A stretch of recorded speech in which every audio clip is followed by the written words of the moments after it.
And thank you so much, everybody, for being here tonight. I tried to scoot up, and Taylor came back and smoted me back a little bit, so I'm back this way. It's good. It's all good. Tonight we are going to be. Well, first off, before I get too far down the road, thank you so much for everyone who participated and raised your hands and had comments. And last class I had a great time, and please keep that going forward. We want this to be a discussion. Some things in this are going to be more opinion-based, and we're trying to establish what is wise. And then there's some things that are not opinion, and we absolutely want to have that discussion, especially from those who have parented, those that are parenting. I'm in the trenches in that time of life right now, so I need all the help I can get. So if you've seen something, please help me. Tonight we are going to be talking about sexual purity, specifically relating to dating and modesty. I had a lot of fun with this, and again, this purpose of this class is for challenges facing our kids, or the kids of this congregation, kids in general, and definitely sexual purity as it relates to dating and modesty are a big thing, and they have been for as long as there's been men and women. So as a reminder, the goals, we want everyone to be edified, to be lifted up. I think anybody can get something from this. And tonight especially, I would love to submit the idea of, when it comes to dating, let's try to be like an anthropologist and step outside of our culture and maybe look at it and objectively and maybe see if there's some things that we can learn about ourselves, specifically as it relates to God's Word. So let's start off with probably a question that you might not have considered. I don't know if I could say it right off the top of my head, but when you think of dating, if I was an alien that came down from Mars, I don't think those are real, it's just hyperbole. If an alien came down here and wanted to know, what is this dating, what would you tell them, and what would you say the purpose is of it? JD. Well, to be a bit bold here now, I am not in a relationship, I'm single, but if I were to articulate from what I myself have observed, it is a sort of courtship for humans. What does courtship mean? I don't know what those, sounds like a synonym. What does that mean? Courtship, as I know it, well, in the animal kingdom, typically courtship. No, we're sticking to humans. All right. Next class. Just kidding. Not here. Someone help him out. It's good. What? Somebody else. Help. Yes, sir. It's an arranged time where two people that are of opposite sex can spend some time together, getting to know each other, learning about each other, sharing some time together, maybe doing an activity of some sort, to have some focused time on each other. It's really a time of discovery about each other. Very good. Totally agree. Yes, sir. With the purpose of compatibility, future relationship. Future what relationship? Tighter? Okay, so yes, marriage 100%. Now, if anyone else have any other thoughts you want to add on that, something? Yes, ma'am. Well, for the Christian, see if you have the same spiritual and emotional and physical goals as your dating. During that time of learning, what is your life goals? What are you wanting to get out of this? With the ultimate purpose, I would submit, of getting to marriage, right? It's also fun. I mean, when you're dating, it's for fun as well. I mean, to enjoy that time with that other person, doing something you enjoy. Is that the purpose or a byproduct? I know I'm splitting hairs.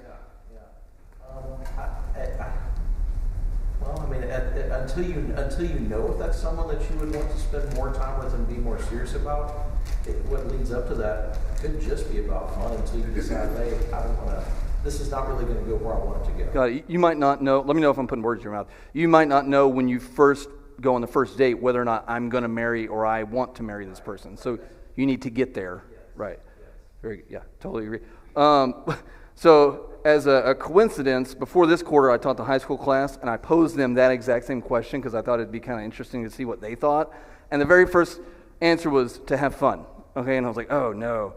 And then then a lady raised her hand, and she said, actually, it's to look at. It was a more nuanced, intelligent answer, and it was to evaluate compatibility for marriage and everything else. So they're right there with what we're saying. I thought it was kind of interesting to see. We'll get into some of the other responses. So, what does the Bible have to say about dating? Could anyone find anything? Because I couldn't. Not like, I mean, directly like dating. I couldn't find anything. As kind of a, not pivotal part of our life, but it's a major component of our life. It's kind of interesting.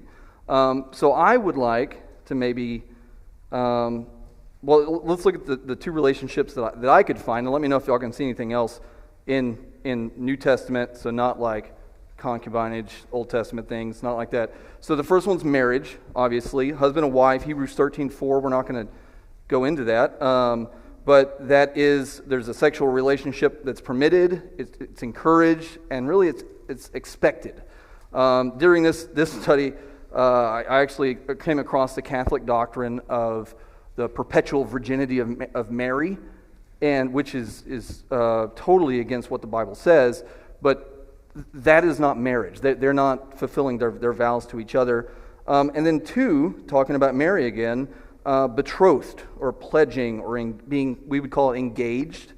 Matthew 1:18, I think, yeah, Matthew 1:18, Luke 1:27. But this is something that is talked about in Deuteronomy 22, if you want to look that up. It's much more of a binding relationship than what we would consider engagement today. I've known many people that, they got engaged and then all of a sudden they broke that off. From the Old Testament, carrying this into, what Mary was under, she was traveling with Joseph, alone from what we can see or gather. That was something more binding, but that did not include the sexual relationship. So it was something that was forbidden only with marriage. So does anyone have, I'm trying to set the stage here, does anyone have any objections or thoughts on all those assertions? Just so we can level set. Okay. Yes, sir? What about the Song of Solomon with potential courtship? Would that fall under dating? I don't know. That's a great point. I didn't even consider Song of Solomon, to be honest with you. I don't know. What do you think? Throw it back. My theme here, Nikki's pointing it to me. I have courtship, dating. So I know, it's a bride and a bridegroom, right? But it talks also about don't awaken until the proper time.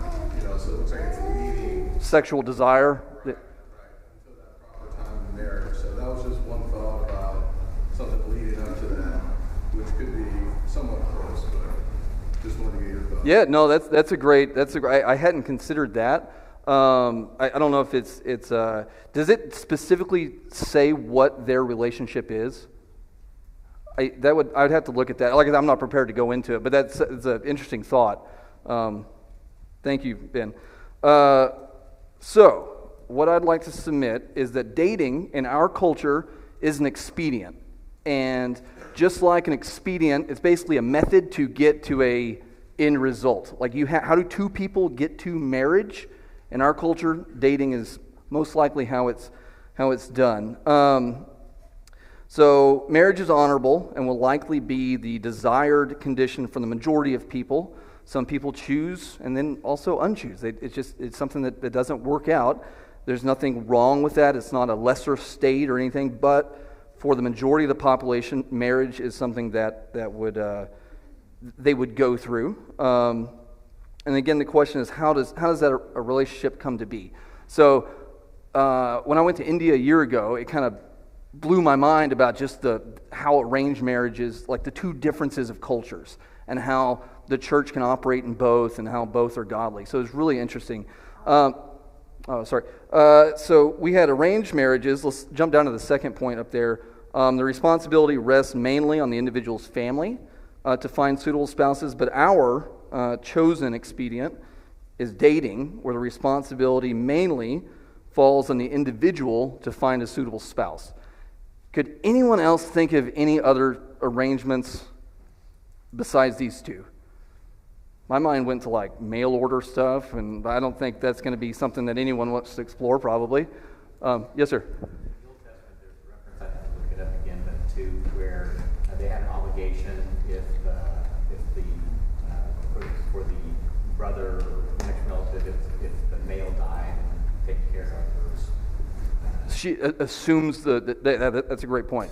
That's a great point. Do you know? I don't know if that carried on into the New Testament or like what we would be under. I mean, obviously that can happen as long as you're not already married. Then you can't take another woman because it's one and one. I couldn't think of any other expedients. But if these are our chosen expedients, and I keep kind of emphasizing the word chosen because I never thought before studying for this that dating was a chosen thing and looked at it as kind of an expedient. Like when we're getting the pitch for a song, do I use a pitch pipe or do I use the little fork thing or just go with it because I'm so good? Like what does that look like? That's an expedient. Dating, a means to an end, with the end being marriage. So, does anyone else, what do y'all think about that? I would just think I don't think everybody goes into a dating relationship necessarily with the end result of marriage. They may, but I don't think that that's necessarily that we could assume that every person who's dating, that they're intentionally trying to find a mate. So this is exactly the thought, yes ma'am, I wanted to go down, so this is great. No, I was going to say, I think culture has a lot to do with it too, in terms of what are the expectations of dating, which we mentioned. But I think we also discount sometimes. Some people don't want to get married, but they enjoy companionship.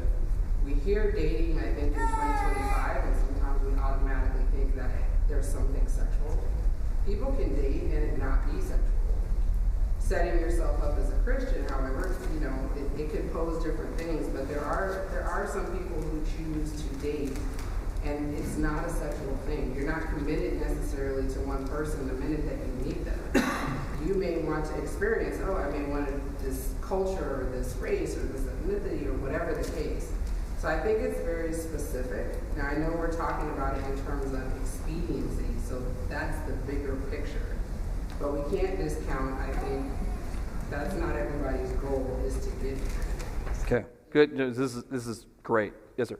There's only one other condition I can think of in the scriptures that is not possible today, but God essentially arranged the marriage between Adam and Eve. If that wasn't from their father, they didn't really. They chose, but that is the person that God made for that person.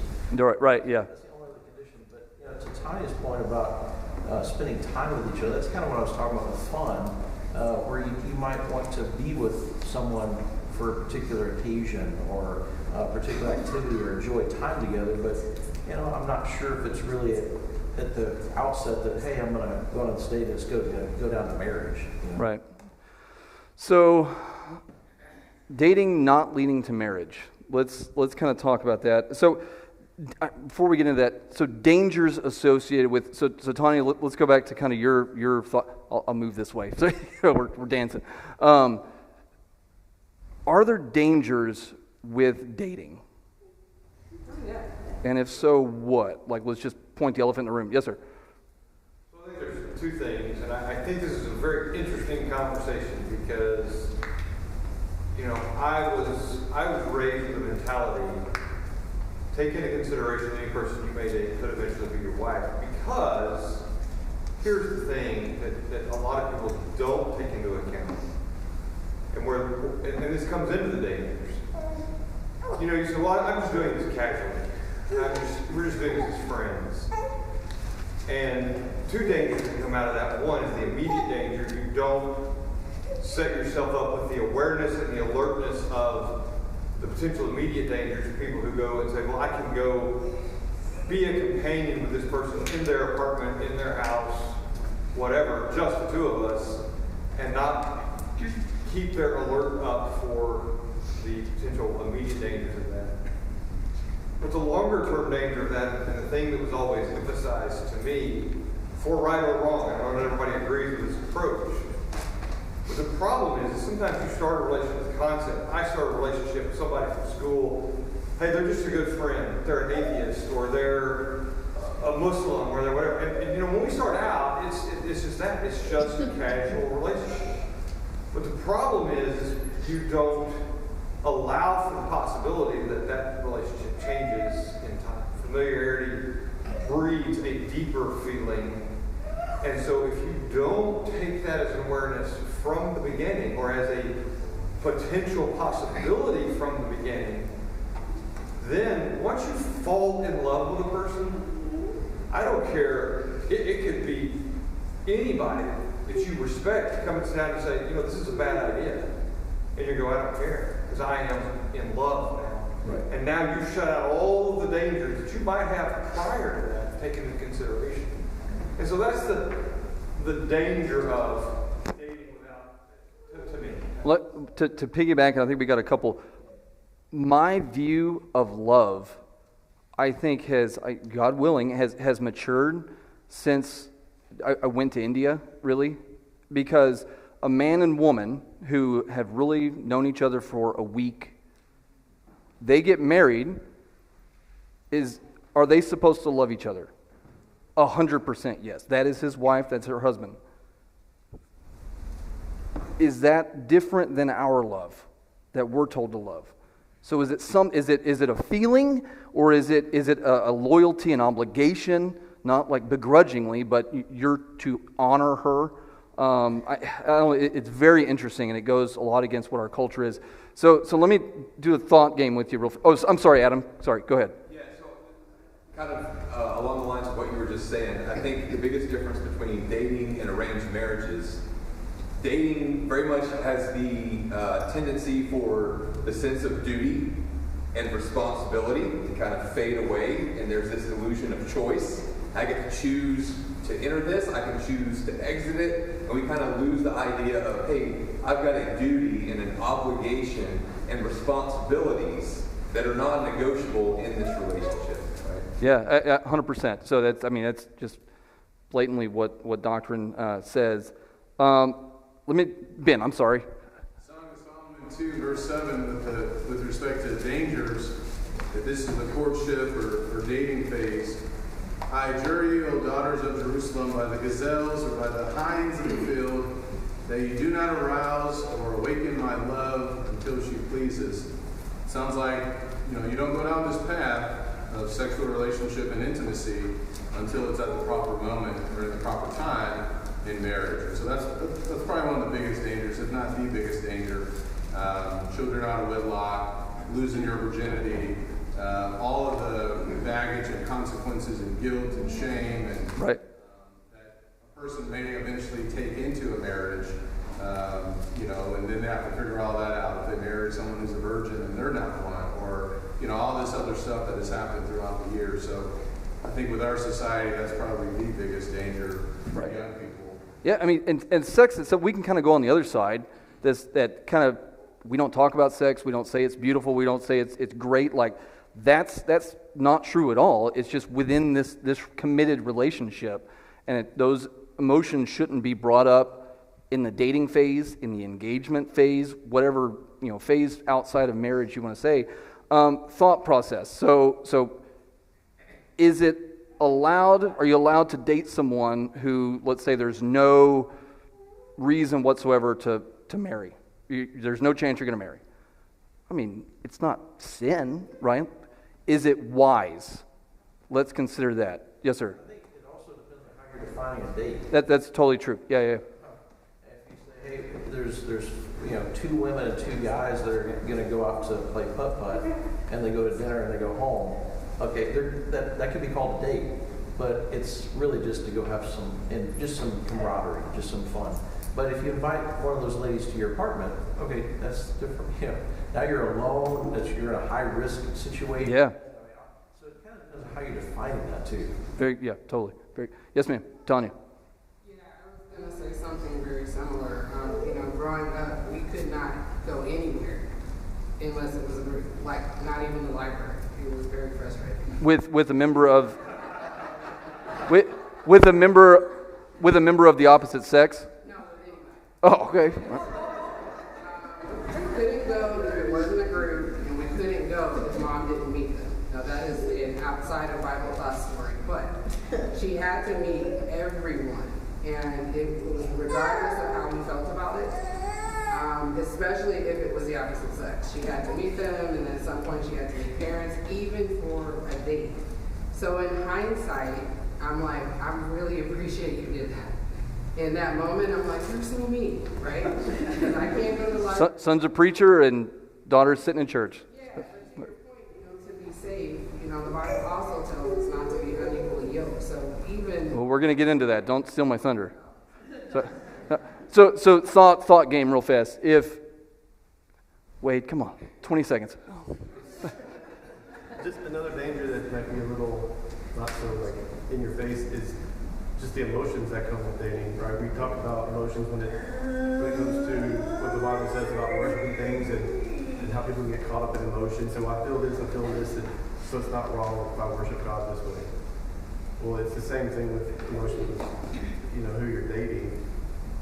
You start thinking you want their approval and those things, and kind of like Dan was saying, or somebody was saying, even if somebody comes to you and says, I just don't think this person is really a good person for you to be dating, well, at that point, if the emotions are strong connections, that can be really dangerous to get somebody to see clearly. Yeah. Which be thinking about, what is your guidance to your kids, because I'm going to call on you in just a second. So it's good. But before we move on, let me do a thought exercise. So if y'all saw me at, say, Chick-fil-A or somebody somewhere else, and I'm sitting across a table with a woman about my age, and it's just us sitting there having a we're obviously having dinner, or even get a nicer restaurant, whatever it might be. What would that be weird in your eyes or not? Sophia's saying yes. She's saying 100% yes. Yeah. And I tell you, I'm having to roll my sleeves up. I'm getting a little hot in here. Why is that weird? Well, it's because it's what is that? You're married.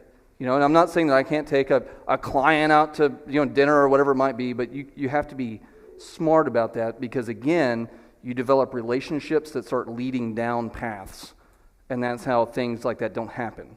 And so when we date, I would have a hard time seeing, and again, everybody has their own opinion on this, preface it with that, I would have a hard time seeing the wisdom in dating someone that you would have, that there's just, say, no way that you would probably marry them.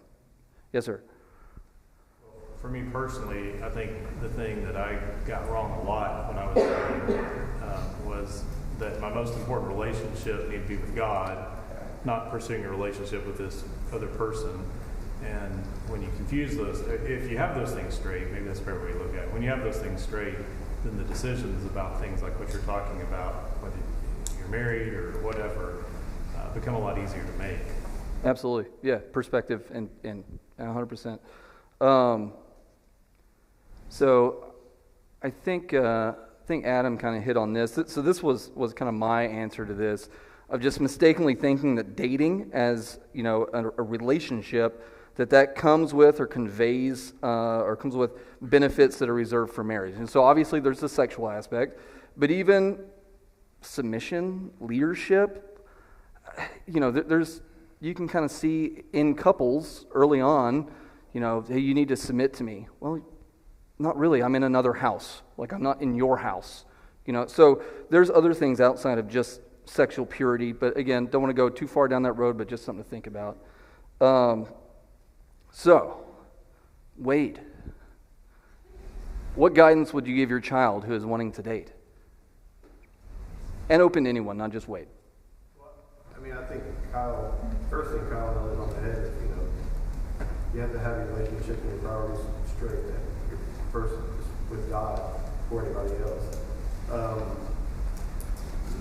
Part of that, before I say what I would tell them, I think part of that's why it's so critical to have a really good relationship with your kids, so that when you're at this point, they value what you say.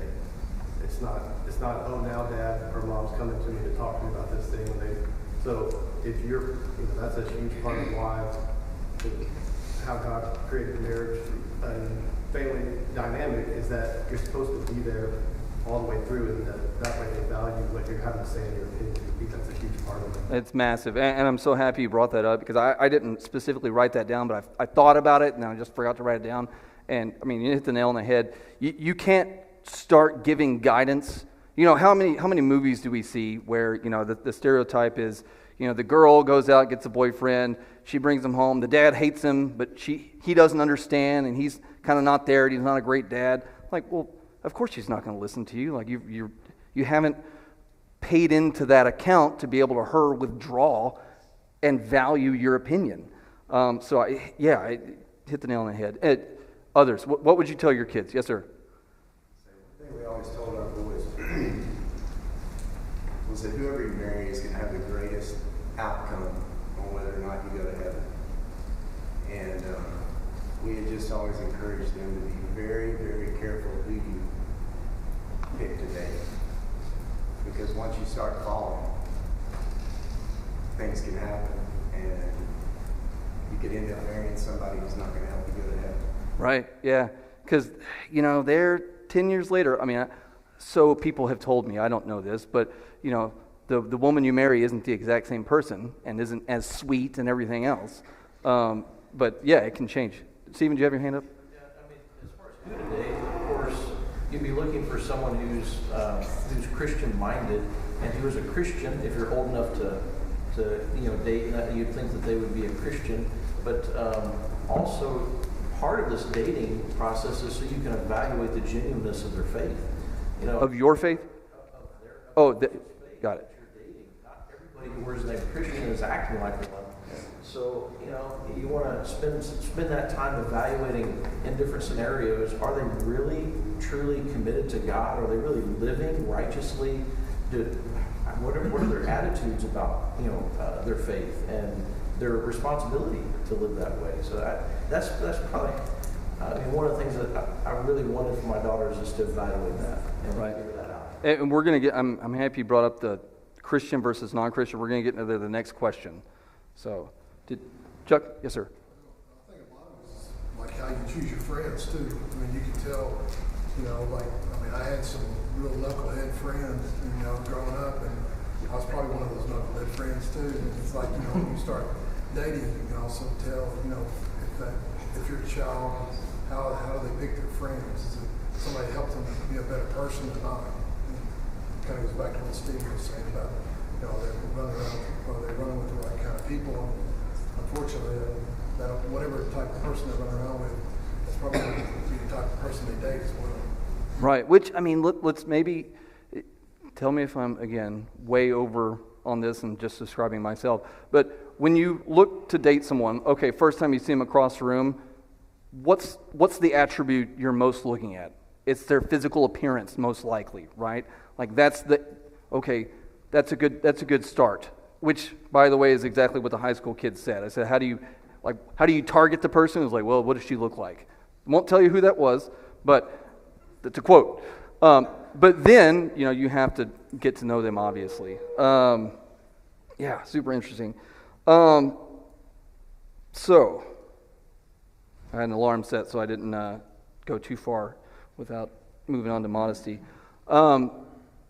What about dating a non-Christian? And Stephen brought up a crucial point, and I had it on my notes, and he took my thunder. It was going to be a boom moment, and he took it, about the difference between someone wearing the name Christian and someone being, let's say, a faithful Christian.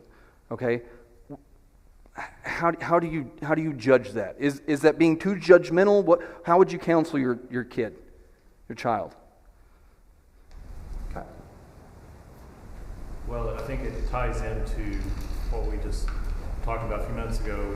If God is the most important relationship in your life, then you view every soul around you as another child of God. And so when you're thinking about your children and dating and all those things, one of the things I'd like to convey to my children, I hope I have, is that the person you're dating, God views that soul just as valuable as your soul. And so put a premium on their salvation. Put a premium on making sure that you're talking to them about the right kinds of things early in the relationship. And they understand that God is the preeminent person, the relationship in your life. And that will direct a lot of things that come after that in that relationship if you kind of set that foundation first. Instead of setting the foundation that we just are physically attracted and we're going to go down this road, and now we're trying to figure out the spiritual part later on. Right. Yeah. Absolutely. Yeah. Tanya. Sorry, and then right in front. Pardon me. Oh, did she have her hand up? I'm sorry. One of the things, I will get to this one, but one of the things I think that needs to be an important consideration is the age. Oh, yeah. Like I'm a teacher at middle school, and I there are kids that are dating at middle school, and I mean, whether it's for a week or whatever, but age does have something to do with it, but like the responsibility that comes with dating. And it's another person that you are getting to learn, and all the things that we spoke. Yeah.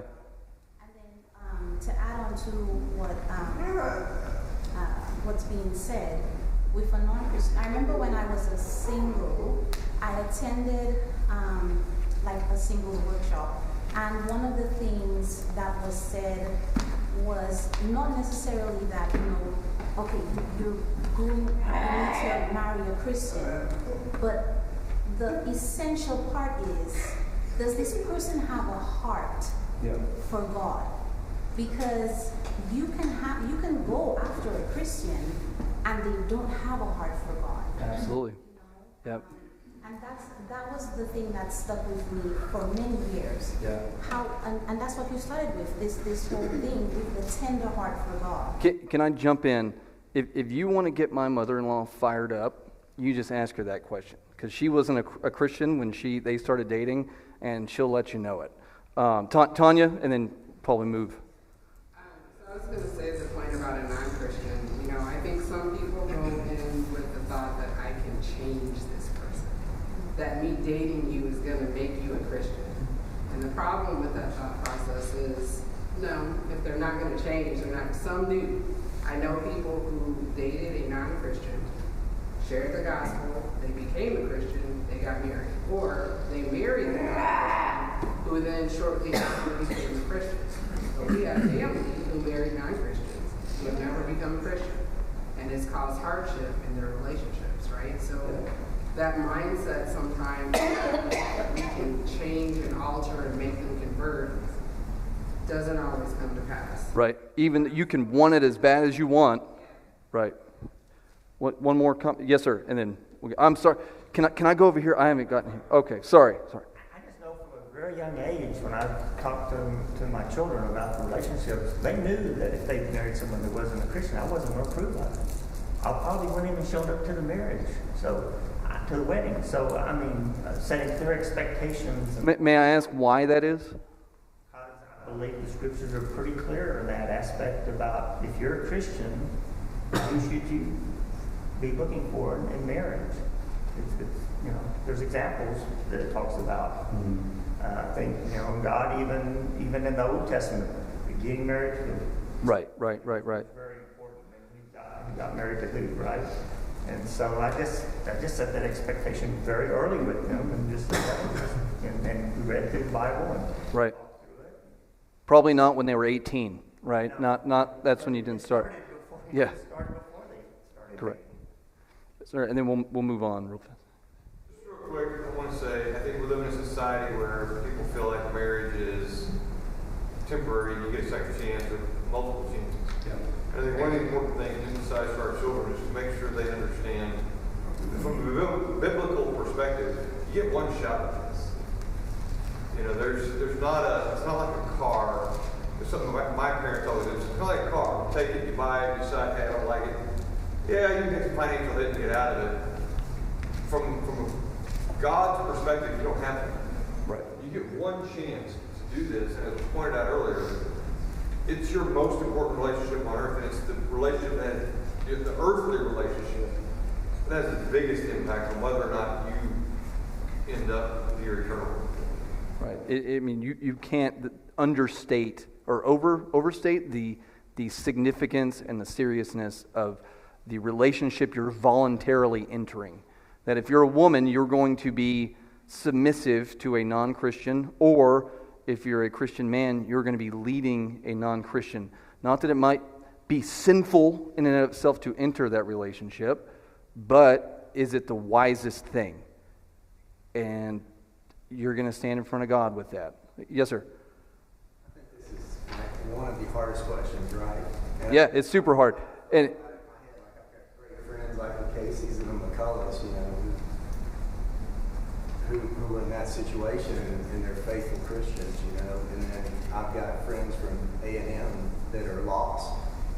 If God came back right now, they'd be lost because their spouse, who wasn't a Christian they married, has led them away from God.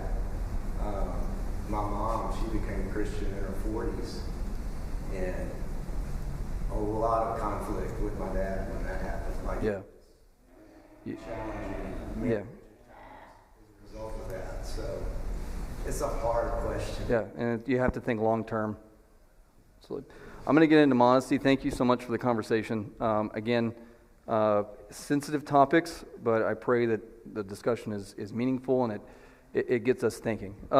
So modesty, let's get into this. So again, set our minds, we're talking about sexual purity.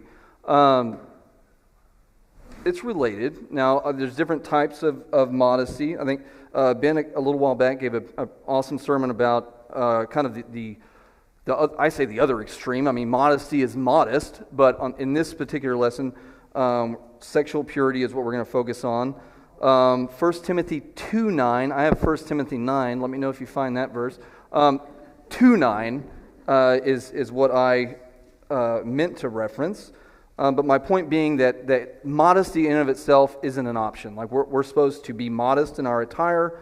The other assertion I want to make for you tonight is your attire declares who you are. And so 2 reference verses, one in Jeremiah and the other one in Proverbs. Can a virgin forget her ornaments or a bride her attire? Most of the time, by looking at someone's dress, a bride's dress, you can tell what she's doing. The same thing with a harlot, with a prostitute. I won't raise your hand if you've ever seen a prostitute, but if you did, how did you know she was a prostitute? You probably didn't ask her. You could tell by her demeanor, her attire, where she was, what she was doing. And the question then comes is, does that harlot's dress produce a stumbling block to other people? And this isn't something that, a lot of times I think we're guilty of focusing exclusively on women, modest, and men kind of get a break on this. That's not the case at all. In the example of the harlot, I think we can all agree that her attire is sinful, but it's a fishing lure. It's meant to attract attention and get wayward souls to come to her. So, let's ask another somewhat obvious question. Maybe not. Why would someone dress in an immodest manner? What occasions? What's the purpose behind it? What do we think? Yes, ma'am. Peer influence from friends? Tell me who your friends are, and I'll tell you who you are. Great. Yeah, 100%. We love it. I say 100% a lot. I'm trying to stop. Seeking Attention, self-glorification, attention-seeking. Zach? Sometimes it's the expectation of the activity, right? You're talking about sports, you're talking about whatever. They have certain uniforms or attire, which reveal a lot at times. Yeah. My goal tonight, so Noah, again, this is a safe room, right? Y'all can't tell my kids I'm talking about them up here, right? Noah runs cross country, all right? And so this last year, he's in middle school, by the way. They gave the instruction that the boys their uniform expectations was going to be a 3-inch inseam. I'm learning all these words. 3-inch inseam. I was going to have shorts and show them, and I totally forgot to buy some. That's tiny. That doesn't hide anything. Yikes. Okay, so this isn't just women we're talking about here. Sports is a huge one. I kind of picked on some. I'll show you. Well, here, let's go get some next or other thoughts. Do we have anybody else? Anybody think of any other? Yes, ma'am. Sometimes they just don't know. Oh, yeah. They don't really understand modesty, and so they're wearing whatever is popular or in fashion. They don't feel embarrassed yet. Yeah, so let me layer something on top of there. Culture. There are certain cultures that immodesty, as we would define it, is accepted. I had a preacher tell me one time that he was in, I think it was in Botswana, but I'm not for sure. There was a tribe where the women were topless. That's just the way that was their way of life. And so there were two women that wanted to be baptized, and he said, well, he tried to talk to them right then, like, listen, how you are isn't appropriate for someone professing godliness. And so one of the ladies put on a shirt, and she was baptized. And then she came up, and the other lady was like, oh yeah, I need a shirt to be baptized. And so the first girl took her shirt off and gave it to the other guy. It's like, we've got some work to do, okay? Humorous, but yeah, it's interesting. So I think culture is a huge one, along with just ignorance. Anybody think of anything other? Any else? All right. So I had kind of along the same lines where y'all were going. Culture, activity related. I picked on volleyball. That's a huge one. So I'm right there. Julia, she's 5th grade. I know how old my daughter is. Okay. She's in 5th grade. She plays volleyball, and we're already starting to see this. The little bitty shorts that are required for some reason or another, that the world will end if girls play in a modest attire. We're not going to do it, and that's something that as the girls are getting older, the shirts or the shorts are going a lot higher, and so that's something that we're having to talk to her about right now. Self-glorification is a big one. I kind of led Stephen's question or answer on that. And then seeking attention from others. I think that was specifically what you'd said. Here's a question, though. Are any of these permissible for a Christian or someone professing godliness? Like, which one of these is like, okay, well, it's that, so therefore I don't have to practice modesty? I would submit to you that they're not. And to be very, very careful whenever we go here and we say, hey, well, he's a super good swimmer. She's awesome at volleyball. Therefore, they have to do this. Like, she's an Olympic level track athlete. Like, you don't understand. That's just the way it is. Be very, very careful, because that is a scriptural reasoning outside the scripture.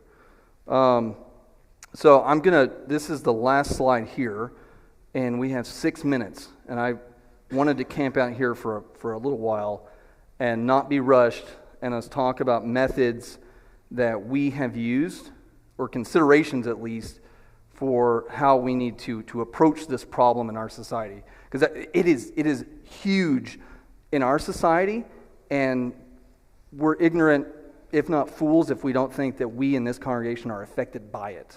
We've got to gird up the loins of our mind. Yes, sir?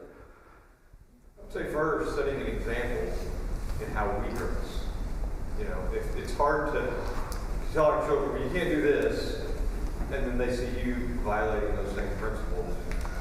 The other thing I think goes to some things we talked about in the previous subject, which is you start early with those conversations. You don't wait until the pressure suddenly applies. You don't wait until they're in sports and they've already become engaged in that. I've said from the very beginning, I don't want my children involved in gymnastics, because it's one of the worst when it comes to the way people dress. You talk about volleyball, watch Olympic beach volleyball, and it's even worse than regular. And so I think those two things play into that. I'll use an example from when I was a kid. When I was a kid, we didn't go to public pools at all, period. That was just we don't do it.